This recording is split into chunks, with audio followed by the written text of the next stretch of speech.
Cathy, it has been over a month now since your son Matthew was killed during the New Orleans terror attack. And you and I spoke weeks ago. A lot has happened in the time since we last spoke. How are you holding up? As best as I can. I go to church every Sunday. I read my Bible. I pray. I'm just, holding on to my faith. That's the main thing that's all you have to hold on to, and your loved ones, family and friends, and Yeah, been back yeah. at work, and my husband's gone back to work, and Trying to move forward in life in a new normal that is not what your yeah, normal was a month and a half ago.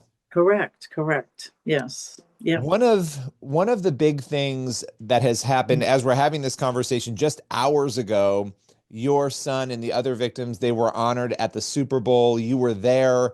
Talk about that experience. I mean, it looked very moving. It it was very moving. It was we were invited to be part of course, just a sports experience that is off the charts, the Super Bowl. So, and they honored the 14 victims, the first responders. They invited two families, the Tenedorio family and the Besh family, and that's such a wonderful family. I met the mom and dad for the first time. Um, their their their son Tiger's best friend Ryan, he was injured. They were on the first block of Bourbon when the truck first came on, turned onto the street. They were hit instantly. Tiger was killed instantly. The friend, um, he said, I woke up in the hospital. I didn't know what happened. I didn't remember anything. And his leg is broken and just all kinds of things. It was his first time visiting New Orleans. It's so sad, and he never wanted to come back again. But he lives in New York City, and the Philadelphia Eagles invited him. Said, "Please, we, all expense paid. We'll bring you to the game." And once they found out they were in the playoffs. Anyway, my whole point of telling you this is, he was so kind and cried and said, why did I live? Kind of. It was Yeah. just beautiful. It was just beautiful. You know, So and really the fact that they chose to do that, the NFL, that they chose to take this moment and honor your son and the other victims. yes, And you yeah, were on the field as well because you guys were the honorary captains at the toss. I mean, correct. what does that mean to you? Just like you've gone through so It just much. so it just it's just it's very comforting, and it just makes me feel special. And it breaks my heart for other parents who experience this loss, or family members, and don't have this big attention. And I just always think of others. I always think about how I'm so blessed. I'm very, very honored and blessed. I'm very humbled by it, and I just wish this could happen for everyone. That everyone's life was celebrated like my son's life has been. One of the other things about this was that President Donald Trump was present. He was at the game, and Yes, you sent me a photo of you with the president. What was yeah, that like? What did he say to you? very, very awesome. When you're in the presence, God says that you'll be in the presence of kings and whatever, and don't even think about what you're going to say. Don't just be there. He'll give you the words to speak. And it was a quick moment, but he was very nice. He shook Ryan Quigley's hand, and then he came and shook my dad's hand. It's a big kind of moving flow of the river, so you just have to go along with it. But it was very, very, very awesome. It was Did you get the sense from him that this was something deep and important for him to do, to sure. greet you, to be Yes, there? absolutely, absolutely. That he came, and at that time he could have just gone, and been up in one of the suites protected and safe. No, he came down, met with us, met with the first responders, took a picture with us, and then he, it was very. I feel like it was very important to him. Did he say anything in particular, to anybody that you heard as he was? I know it's a quick moving Well, moment, he says thank you for your service to my dad. Because my dad's Army, um, per, his service in the Army, so he always says that. But he's just didn't particularly say anything to anybody. Just Yeah, yeah, greeted yeah, you all, yes, and yes, yeah. you know, I have to ask you this. I asked you this question weeks ago, and we were just days after these events of the attack happening. How has your faith? You're a strong Christian. You mentioned you're going to church every week. You're moving forward in this new normal. How has your faith been impacted over the past 4 or 5 weeks as you've been navigating all of this loss? My faith has grown. Uh, I feel like I need my church even more, my community, my community groups. We go to them once a week. All of that's very, very important. It's that you don't close yourself off. Don't be the lone wolf. Don't go, you you have to have your brothers and sisters. It's very, very important, not just your family, but your community. So my Absolutely. faith is strengthened when you have a loss like this of a life.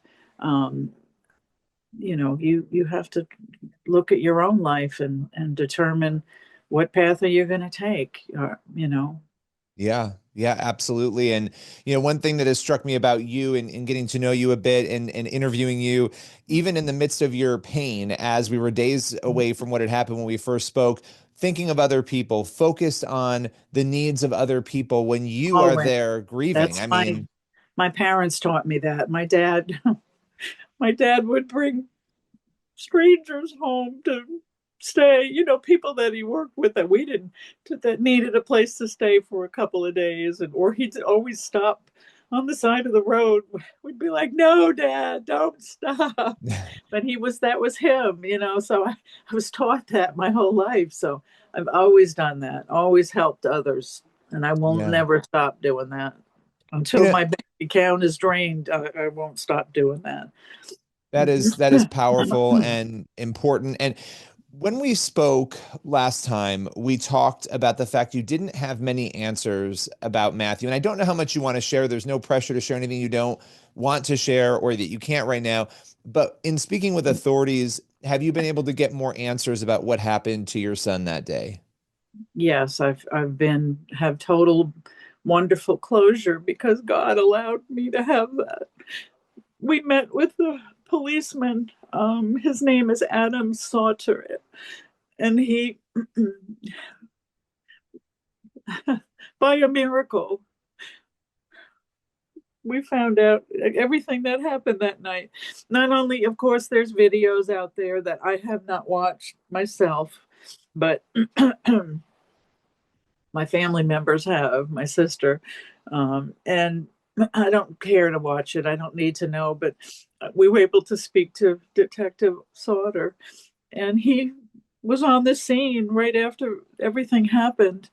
And at first, he didn't see Matthew because he was under the truck, and he was attending to other people, the man in the wheelchair and the woman that was trying to comfort her fiance in the inside the truck. And he went, they're taught their protocol is to help the most gravely injured on the scene. So that was what he did. He went and attended those people, and then something kept telling him to go back to the truck, and that's where Matthew was, under the truck. And he tried to pull him out. He goes, at first I didn't even know he was there, and then I could see him under there, so I tried to pull him out, and his foot was stuck. And then I got another police officer to help me, and we got him out. And he said Matthew was trying to breathe, and he was unconscious the whole time. He never gained consciousness, never spoke. He was just somewhere else, he said. And he said, but his body was like a reflex trying to get oxygen. Oh, So I'm sorry, Kathy. I'm I so know sorry. I'm it's sorry. okay. It's all right. But finally they were able to start CPR on him, and they got him in the ambulance, and then that's where he died. We don't have autopsy report quite yet, but that's it. We were at least a wonderful man. He's a Catholic, and he's very wonderful person. And Was with Kathy, my son, and he prayed for him, and it's just too beautiful. because I know there were so many questions in the beginning about, where he was when it happened and, whether the Yeah. truck was involved or not. And I know Yes. as Yes. hard as these details are, being able to have closure and understanding what exactly happened, I imagine does, despite the difficulty, bring you peace in knowing. It does. It brings me peace. I don't need any more answers than that. The manner of his death is homicide, so that's never going to change. But the secondary, um, you know, he's Yeah. Well, he's at rest. He's at peace, and a wonderful, kind man was with him, making that transition. and I'm very grateful that you know that now, that you have that information, that you were able to get it, because sometimes people are not able to, and that you know that you Or have that peace. I have to yeah. ask you as a final question here, because people are hearing you and how strong you are in talking about these details. They've seen you do this now numerous times in media. You've been very open. You've spoken with us twice. Um, what would you tell people if they're struggling with something in their life, if they're going through a loss and they're really having a hard time, and here you are, you have this strength and you're persevering? What is it that you would tell them? What advice would you give them to find that same strength? I would just say, just you just have to go on. You have to live your life, and to be the best person that you can for the benefit of others, because we're not here just for ourselves. There is a purpose, and if you don't know what your purpose is, there's a saying that I just love, and it says, if God is making you wait, do what waiters do, you serve. Okay, you just have to just your purpose just could be just to help your parents in your everyday life, or you know your children. Do the right thing with your children and help them be the best that they could be with their school, and that it might just be an everyday thing, but just take one step at a time, move forward. If it's a drug addiction, people that overcome drug addiction, they're my heroes, because they stare at a beast every single day, and just to get over that, to face that every day. I don't have that issue, but I know people that do, and they're my heroes. They really are. Yeah, If you well, can be sober and get through that, to hold on. But one Kathy, day, for a lot of people, you're their hero right now, and I no, mean that. I mean that. I think the way that you've carried yourself is I hope I can incredible. inspire people. Yes, not to give up, Absolutely. not and just move Absolutely. forward. And that's what you've done so beautifully. I appreciate you taking the time today. I really Thank do. Thank you, Billy. Thank Thanks. you.